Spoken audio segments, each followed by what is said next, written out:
Este martes, el Poder Ejecutivo firmó finalmente el memorándum de entendimiento con UPM y cerró así la primera etapa de las negociaciones para la instalación de la segunda planta de celulosa de esa multinacional finlandesa.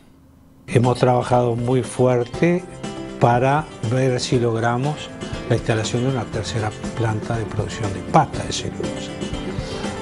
Porque nos guste la pasta de celulosa, no, porque genera puestos de trabajo. Muchos durante la construcción de la fábrica y toda la infraestructura que necesita, carretera, ferrocarril, puente, caminos interiores, caminos vecinales, comunicaciones, la logística portuaria, muchas cosas.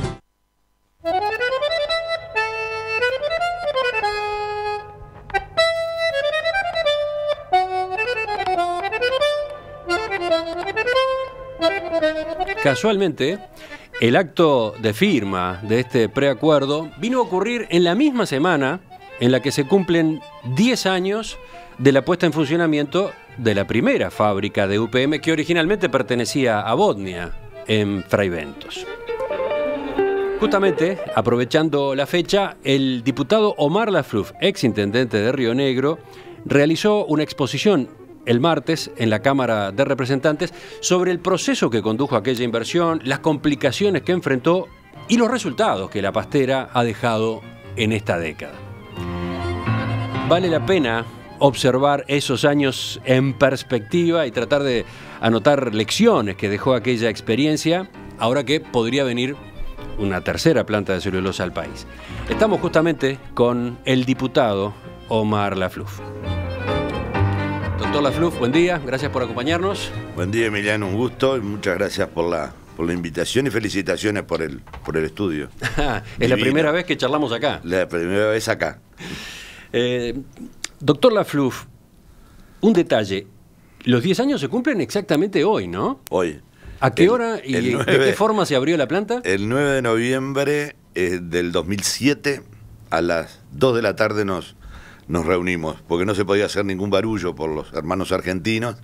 Entonces estaba Ronald Bier, Eugenio García, que era uno de los ingenieros jefes, y yo en el comedor central, el restaurante de la planta, y ahí arrancó la planta, tipo a las 2 de la tarde. La noche anterior estaba en funciones como presidente de la República Rodolfo Nin, y yo estaba con él en Soriano, que él fue a dar una charla, y a las 9 de la noche por ahí le confirmaron que al otro día comenzaba a funcionar la planta. Más allá de esta coincidencia del 10º aniversario, con la firma que se venía, usted sabía que se venía, era cuestión de días de este preacuerdo. ¿Por qué quiso hacer esta intervención en la Cámara de Diputados?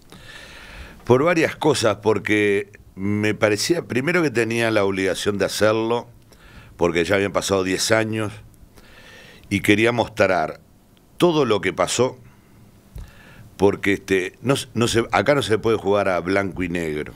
Esto está todo mal o esto es espectacular. Ni una cosa ni la otra. Tiene cosas muy a favor y tienes otras que no son tanto. Y me parecía que le podía aportar. Yo lo llamé al presidente Vázquez antes de ir a Finlandia y le dije, presidente... ¿Cuándo fue eso? Y bueno, fue hace algunos meses, ¿no? Bueno, no pude hablar con él y le dije al secretario de personal que le dijera que yo quería comunicarle alguna cosa, y me hizo llamar por Álvaro García. Y le dije a Álvaro, Álvaro, le digo, yo creo que en la balanza la empresa tiene que poner todo lo que le dio el país. El país le dio mucho más que una ley de zona franca o una ley de promoción de inversión. El país le puso el hombro a la primer planta, todos le pusimos el hombro, y pasaron muchas cosas que yo detallo ahí. El país sufrió mucho, bueno, por eso, por la instalación de esa planta, para cumplir con los compromisos asumidos y para que se pudiera llevar a cabo efectivamente el final de la obra y la instalación de la fábrica ya con su inauguración, ¿no? Eso es lo que digo, y por eso le agradezco mucho el informe que me hizo el doctor José María Gamio, que fue subsecretario de Relaciones Exteriores, y Sergio Abreu, cuando detalló todos los perjuicios que nos provocó Argentina, que son alrededor de 15, algunos más directos en la zona y otros a nivel país. Entonces yo le decía, hay que hacer valer eso. Usted decía que ese antecedente, que ese costo escondido de la primera planta de celulosa debía figurar en estas negociaciones por la segunda planta de la misma compañía. Exactamente, porque como se decía, bueno, la empresa está pidiendo mucho más beneficios. Y lo otro que yo en estos 10 años he pasado, por mis diferentes cargos públicos que he tenido, la protesta de la gente, por qué se le da a UPM esto y por qué no se le da al resto. Entonces yo, ¿qué explico? El país puede dar lo que tiene autorizado a dar. La ley de zonas francas, o si no hay que sacarla. Pero si está, no hay inversor, usted conoce más que yo de eso, que le diga, mira que te puedo dar 10. El inversor no le va a decir, no, me conformo con 5, ¿verdad? Entonces me parecía que eso ayudaba a la negociación, que no le he leído en detalle lo que salió ahora. Sí, después va a ser interesante con ese argumento su evaluación, cuando se haya podido estudiar con cuidado el acuerdo, a propósito de si de algún modo estuvo contemplado eso. Exacto. ¿No? Pero repasando lo que usted dijo en sala, mi impresión es que hay como 3 grandes capítulos. Sí. ¿No? Por un lado, todo lo que UPM 1 ha dejado como positivo. Segundo, todo lo que le costó al país y sobre todo a Fray Bentos la concreción de aquella inversión por el conflicto con Argentina. Y 3, todo lo que Uruguay aprendió. Sí. ¿No? Le propongo que vayamos repasando un poco cada una de esas zonas. En su intervención usted hace, en definitiva, un balance positivo de lo que la primera planta de celulosa le aporta al país y a Fray Bentos en especial. Sí. Por ejemplo, se escucha a cada rato este argumento. Son solo 500 puestos de trabajo. 560, ¿no? Sí. Creo, en el caso de la planta de UPM. ¿Qué responde usted a esa visión? Claro, lo que dije ahí, digo, yo hago todo el raconto, porque es un informe de CPA Ferrer, que son 6.976 puestos de trabajo en toda la cadena. Y después lo detalla en dónde. Entonces se dice, bueno, son 500 y algo de trabajos directos adentro de la planta. Que lo primero que hay que aclarar que hay un finlandés en Fray Bentos. Uno. El resto son todos uruguayos. Que no son de Fray Bentos, por supuesto. La mayoría son ingenieros que han venido de todos lados. Ahora, entonces yo digo ahí, quizás es una visión media montevideana, donde 200 puestos de trabajo acá no mueve la aguja. Ahora, para nosotros una multitud. A eso le agrego 310 camiones de madera que entran por día a la planta, que tienen 640 choferes. Tampoco los teníamos. Porque si a mí me dice, vino una industria que sustituyó mano de obra, ¿por qué? Porque se fue otra. Bueno, lo evalúo favorable, pero no lo perdimos. No, esto es agregado. Y después todo el resto de la infraestructura y los servicios que demanda la propia planta. En el caso particular de Río Negro o de Fray Bentos, ¿usted ha podido evaluar cuántas empresas están instaladas allí? ¿Cuántas empresas se crearon eventualmente para trabajar para la planta? Directamente para la planta, ahí yo nombro la cantidad de empresas que le brindan servicios en las diferentes áreas a la propia planta. Nosotros tuvimos una evaluación. En el 2012, en Río Negro, había más de 80 empresas que no estaban en el 2004. Muchísimas vinculadas al sector agrícola, que no tiene nada que ver con UPM, claro, pero muchas. Porque ese proceso de 10 años coincidió con, claro, el estallido de la agricultura. La agricultura, ¿no? Y de la presencia de empresas de Argentina, sobre todo. Pero, entonces... Pero directamente vinculado a la planta, yo detallo ahí las empresas, la cantidad de empresas en cada uno de los rubros, desde el vivero, donde trabajan creo que 18 empresas encargadas de la implantación, mejora genética, manipulación, todo lo demás, hasta las empresas de transporte, las empresas que se crearon. Por ejemplo, en Jung hay una empresa que es la que prepara a la persona que va a manejar el equipo de corte y talado y descascarado. A esa empresa viene gente del extranjero, vienen hasta europeos a prepararse en ese equipo de entrenamiento. Como eso hay una cantidad de cosas que muchas veces ni siquiera las conocemos. Pero realmente el impacto en ese sentido es favorable. ¿Y la población de Fray Bentos o del departamento más en general coincide en esa evaluación? Yo creo que ahora, nosotros tuvimos mucha contra interna también. Digo, había mucha gente que estaba en desacuerdo, por varios motivos. La mayoría era por el impacto ambiental que no se terminaba de aceptar.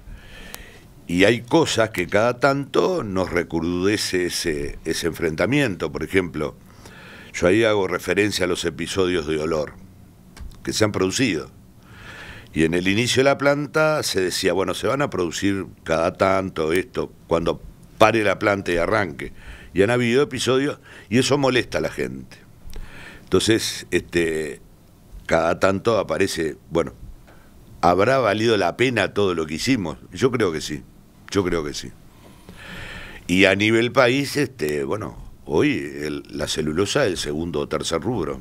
Sí, lo veíamos hace un rato en el análisis de Pablo Rosselli de Deloitte. En una actividad que no teníamos, que nos trajo. Yo también hago referencia, esto es una política de país, digo, y se marca claramente desde el 87 con la ley de promoción forestal, pero desde el año 60, cuando Wilson hablaba de la producción forestal, con destino a una industria masiva, o sea, a producir celulosa. No podíamos pensar sacar 1,5 millones de hectáreas en muebles. Entonces, el país tiene que tomar una decisión. Tuvo que tomar una decisión. Yo hago referencia ahí a lo que pasaba antes. Apostamos 26 años a no cobrar contribución rural. Y no lo digo porque haya sido intendente, eso pesaba. Perdón, vamos a aclarar para los oyentes. Usted está hablando del periodo que se inició con la ley. Con la ley, claro. Promoción de la forestación, que durante 26 años tuvo como consecuencia que se exoneraba de contribución inmobiliaria rural a los predios dedicados a este rubro. Exactamente. ¿Para ustedes esa no fue una decisión correcta? No fue. El país la dio porque tenía que promocionar la forestación.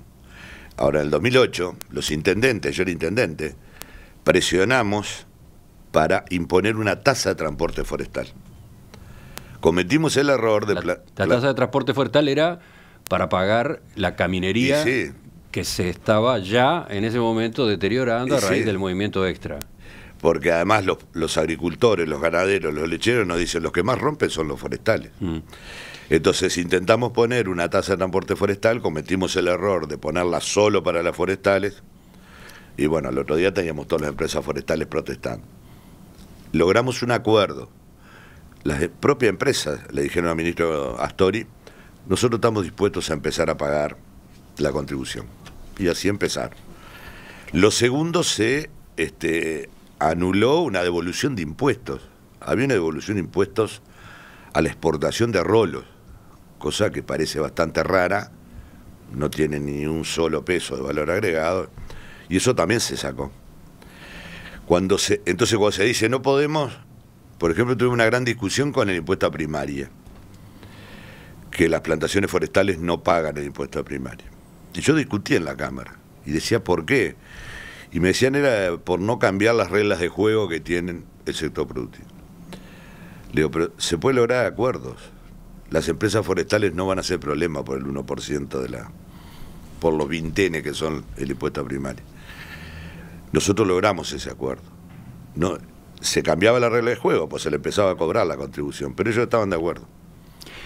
Son interesantes esos ejemplos que acaba de manejar, esos tres de tipo tributario, porque tienen relación con dos discusiones que están en estos días arriba de la mesa. Una hasta dónde llegar, ¿no? En las concesiones, en los beneficios. Y dos, la variable tiempo, ¿no? Quizás una concesión, quizás una exoneración, un incentivo, funciona en el arranque, pero hay un momento en que tiene que parar. Exacto.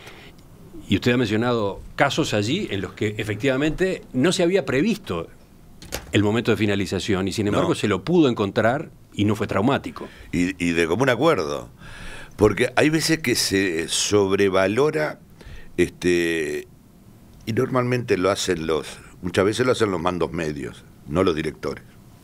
Y de qué va a hacer una empresa si le saco esto. esto es todo negocio. Esto es una negociación, por eso... Esta es una frase suya de la intervención del martes en la Cámara que me llamó la atención y que la subrayé. Este tipo de proyectos implican una negociación permanente. Permanente. Porque desde este arranque que aparentemente se firmó antes de ayer, pero ahora lo que va a ser de aquí para adelante, toda la semana va a aparecer algo. Todo. Y después hay que negociar, como usted recién me decía, el tema de la construcción de las viviendas y el alojamiento. Ahora vamos a hablar de eso. Y hay que negociar con la empresa, la responsabilidad social de la empresa, que ellos la valoran mucho. Y es una permanente negociación. Estos proyectos implican una negociación permanente, dice el hoy diputado, antes intendente de Río Negro, Omar Lafluf. Con lo cual está haciendo ya una advertencia sí. para los próximos años, ¿no? Porque está todo muy concentrado en esta negociación de ahora. Sí. Y usted dice, no se agota acá, de ningún modo se agota acá, ni siquiera en lo macro se va a agotar, ¿no? Por supuesto. Que venga después la etapa 2 o la etapa final. Pasemos a otro capítulo de lo que se discutió mucho. Usted lo mencionó al pasar, cuando yo le consultaba sobre si la comunidad en Fraiventos, en Río Negro, había asumido como positivo el saldo de la presencia de UPM-1. Usted mencionaba al pasar el debate que hubo sobre el impacto ambiental. Sí. Bueno, ¿qué conclusiones saca usted en esa materia? A lo que tenemos hoy... yo la tranquilidad mayor que tengo ahora preparando esta presentación está el informe del Comité Científico Binacional, que honestamente tengo que reconocer, no me enteré cuándo lo publicaron, pues siempre se decía no se publica, no se puede publicar. Bueno, está publicado en la página de Dinama. ¿A usted también se le pasó? ¿A usted nada menos se le pasó? A mí se me pasó. Yo no lo tenía y está en la página de la Comisión Administradora del Río Uruguay. Y el informe es concluyente. El primer tema que es concluyente es que está firmado y avalado por las dos delegaciones, por Argentina y por Uruguay. Que está hecho en la planta, en el propio efluente de la planta, que está hecho en las dos zonas colaterales a la planta, la zona de Nuevo Berlín y Las Cañas, y está hecho en la desembocadura del río Uruguay. En el caso de UPM, del efluente y las zonas de influencia de la planta, hay casi 40 parámetros, desde manganeso hasta lo que sea, que dan correctamente, siempre por debajo de la normativa autorizada. Han hecho 50 muestreos a lo largo de 3 años en la zona de UPM y la zona de influencia, y 32 en la desembocadura del río Gualeguaychú. Después hay 4 parámetros, que yo los detallo ahí, donde en una o dos muestras de las 50 obtenidas han estado por encima de la normativa autorizada. Pero son hechos puntuales, que en el promedio del total siempre han estado por debajo de los parámetros del nivel autorizado máximo. El otro tema es, uno de los tantos, es la temperatura, donde el Comité Científico, la delegación argentina, protestó, porque en su momento la ministra Muslera, creo que fue, había autorizado temperatura 37 grados de vertido del efluente. Ahí la empresa hizo una inversión grande para enfriar el efluente. Porque la delegación cuestionaba que se tomaba agua del río para... en el fósforo... Sí, la discusión era si se podía... ¿Cómo había que medir, ¿no? Si la salida misma del efluente o el efluente cuando ya se le había mezclado agua del río, que obviamente estaba más fría. Que ellos decían que se alteraba el resultado de la composición del efluente. Y el resultado de fósforo que ha dado, y especialmente cuando se autoriza el aumento de la producción en el gobierno del presidente Mujica, ahí se le hace hacer a la empresa una inversión importante para captar fósforo que no vaya tanto. O sea que en general está muy bien y se ha cumplido con todos los parámetros autorizados.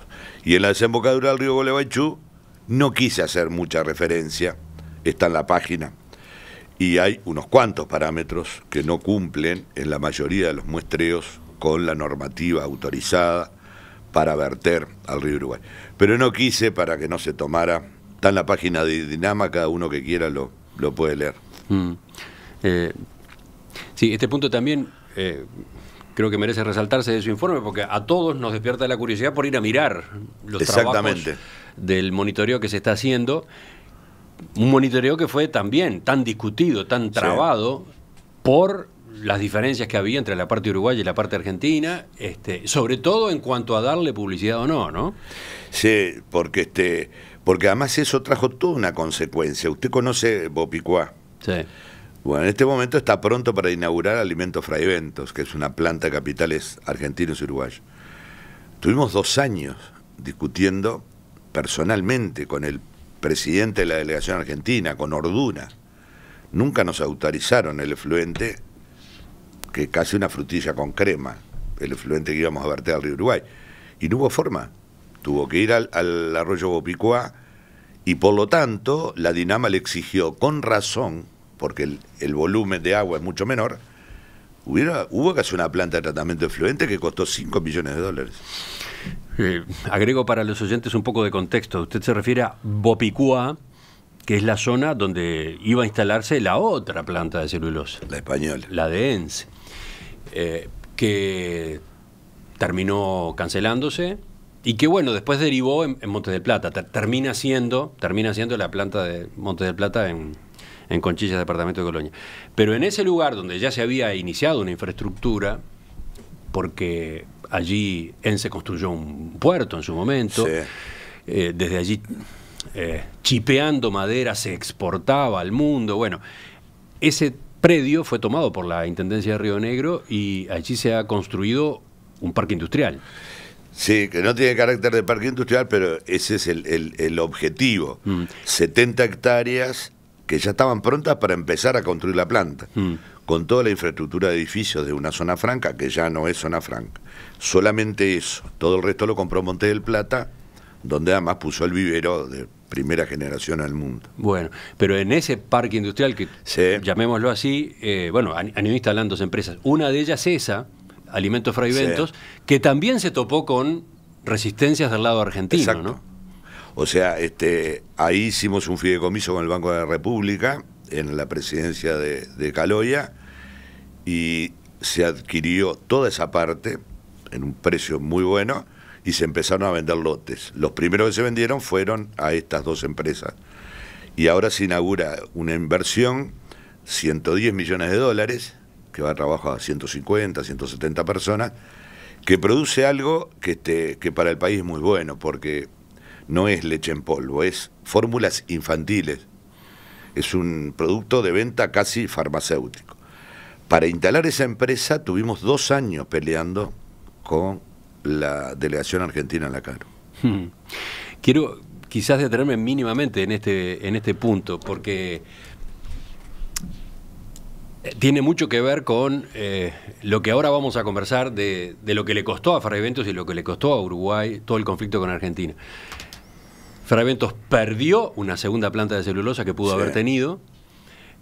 Cuando encontró una alternativa con ese parque, promoviendo la instalación de otro tipo de empresas, también para esa salida, para ese plan B, enfrentó resistencias e inconvenientes por toda la conflictividad que venía del otro lado, ¿no? Exactamente, clarito como lo acaba de decir. Lo digo ahí, no paró el tema. Nosotros seguimos siendo perjudicados. Y no estoy acá disfrazándonos de víctimas, porque fue eso, pero también fue la falta de dragado del río Uruguay. Ahora hablamos de eso. Pero entonces, estábamos en el tema impacto ambiental. El resumen, por lo que usted señalaba recién, ¿cuál es? El resumen es bueno. Es bueno. Usted destaca el hecho de que se haya hecho toda una serie de mediciones en el río Uruguay antes de la construcción de la planta, porque pudo compararse, ¿no? Claro, Argentina eso no lo aceptaba, y Uruguay pone en el río Uruguay, entre Las Cañas y Fraiventos, la planta, 16 estaciones de monitoreo en el río Uruguay. En ese mismo momento se instala el LATU en forma permanente en la presidencia de Miguel Brashner, donde nosotros le damos una parte del anglo, que manteniendo todas las características que instalan ahí, laboratorios de última generación, que me acuerdo que estaba en Cajones el laboratorio original del anglo, que lo íbamos a hacer al lado, para que la gente pudiera ver las dos épocas. Y se empieza a controlar en esas 16 estaciones de monitoreo la calidad del agua del río Uruguay. Los análisis se mandan a Canadá a costo de Uruguay, porque Argentina no quería. ¿Por qué? Porque no querían saber de dónde partíamos en calidad de agua. Lo mismo que eso, se instala un laboratorio de OCE de primera generación. Se instalan 2 torres de control de aire que monitorean permanentemente la calidad del aire. Y lo otro, más macro, es que la Dinama ha adquirido una dimensión e importancia, no solamente dimensión en número de técnicos, tecnología, equipos, todo lo demás, sino que el país le ha dado a la institución Dinama un valor que no lo tenía. Ahora, en cuanto a la comparación, ahora hay estudios recientes a propósito de cómo es la calidad del agua, la vida en el agua del río Uruguay en comparación con la que existía antes de la planta. ¿Y qué dicen esos estudios? Que no ha habido prácticamente variación. Lo mismo que hay un estudio de la biomasa de peces en el río Uruguay, cerca de la planta y aguas arriba, por ejemplo, en Nuevo Berlín o en zonas que se puedan comparar, que tampoco hay diferencia. Volvemos con el exintendente de Río Negro, Omar Lafluf, enseguida, en la segunda parte de esta entrevista. Hoy se están cumpliendo 10 años de la inauguración de la primera planta de celulosa que tuvo nuestro país, la que entonces era de Botnia, hoy pertenece a UPM, en Fraiventos, departamento de Río Negro. El exintendente Omar Lafluf, hoy diputado, hizo una exposición a propósito de esta década este martes en la Cámara de Representantes, por eso estamos conversando con él. Hablando de los controles de impacto ambiental, Raúl, que manda su correo electrónico, dice que los costos de los estudios y controles, de acuerdo a lo que ha podido averiguar, superan a lo que UPM paga por concepto de zona franca. ¿Usted tenía esos números? No, me sorprende, pero es un dato muy interesante, que lo voy a averiguar además. Bueno, sigamos.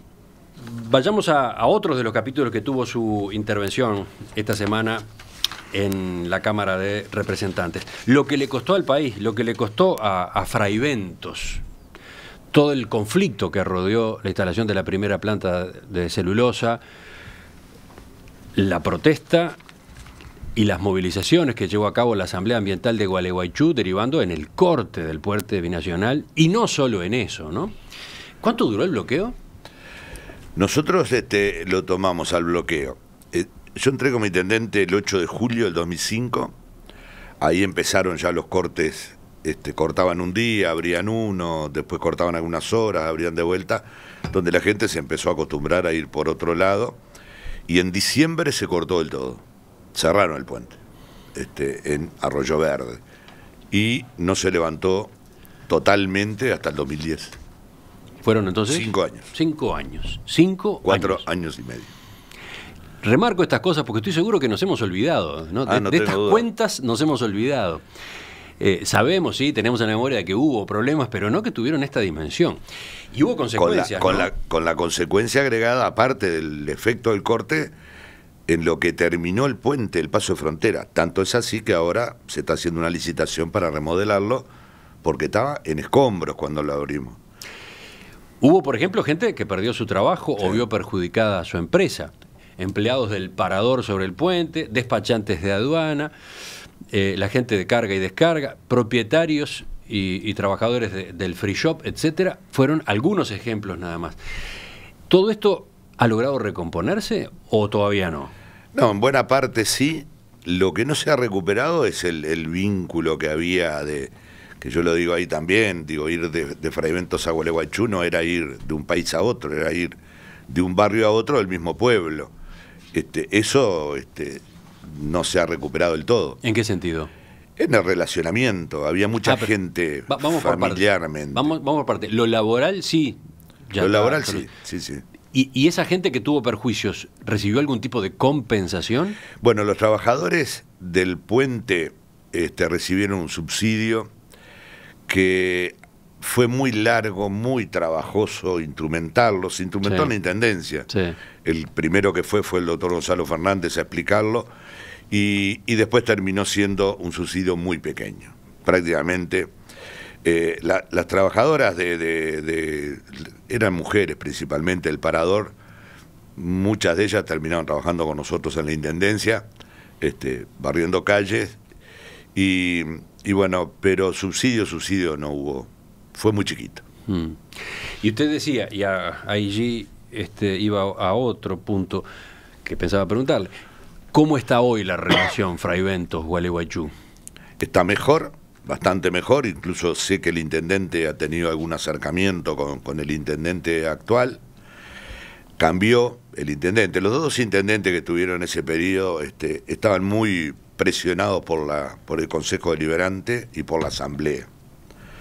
La Asamblea mandaba, yo una vez fui porque Gendarmería me hizo un reconocimiento, y al otro día la Asamblea fue al Consejo Deliberante a pedir que me declararan persona no grata. Era un enfrentamiento muy feo, muy fuerte. Creo que eso se ha arreglado. Incluso yo recibí un mail de una persona que fue muy castigada en Gualeguaychú por ayudarnos, y ayer no vino, y me mandó un mail que no venía, usted entenderá. Usted le había invitado a la sesión de la Cámara, esta del martes. Sí, sí. ¿Y? ¿No vino? No vino, y que le recomendaron que no viniera porque iba a tener consecuencias.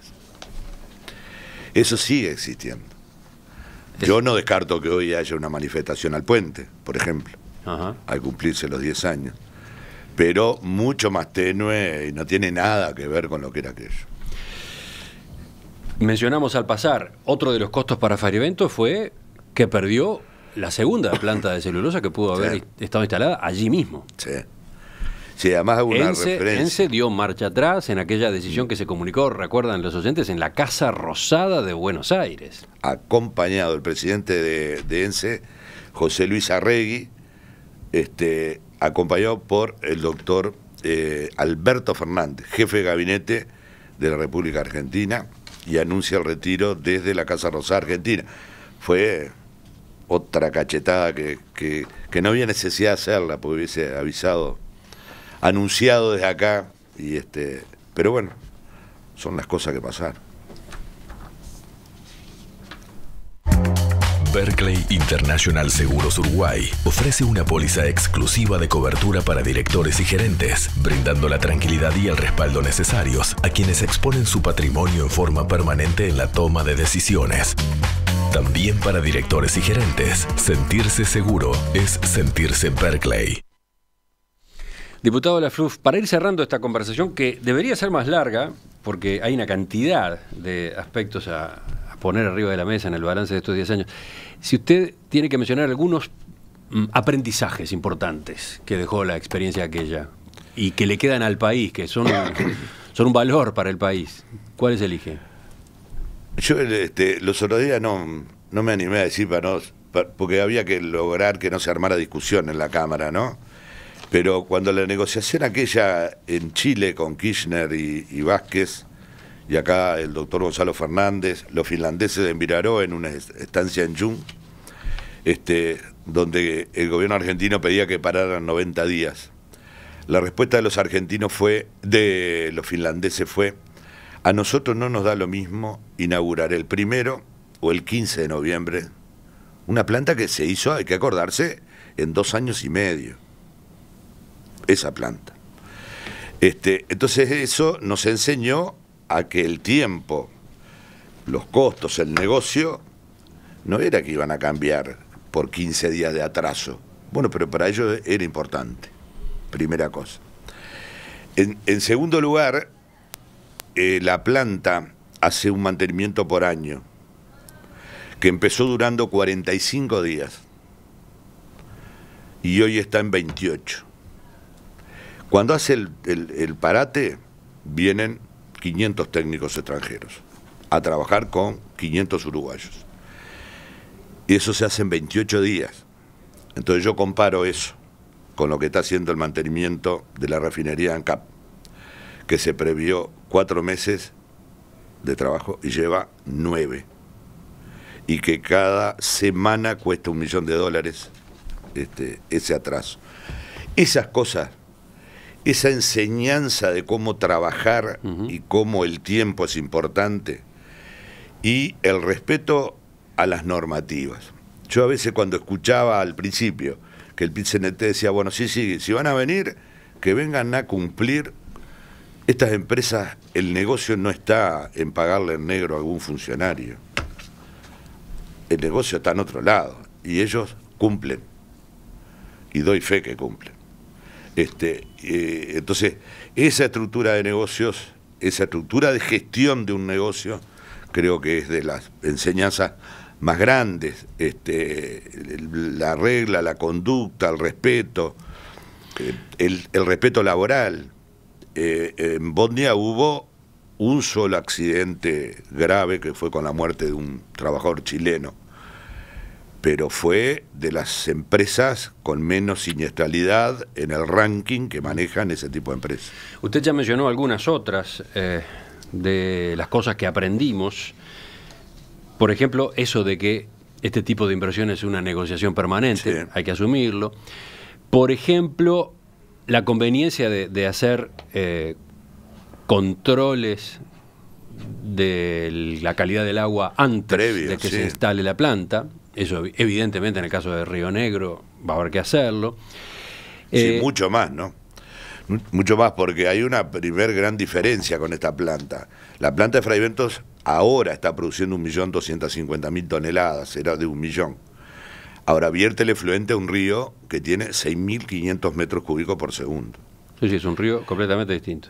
El Río Negro tiene 650 metros, lo que obliga, y 2 represas, lo que obliga a tener un control mayor.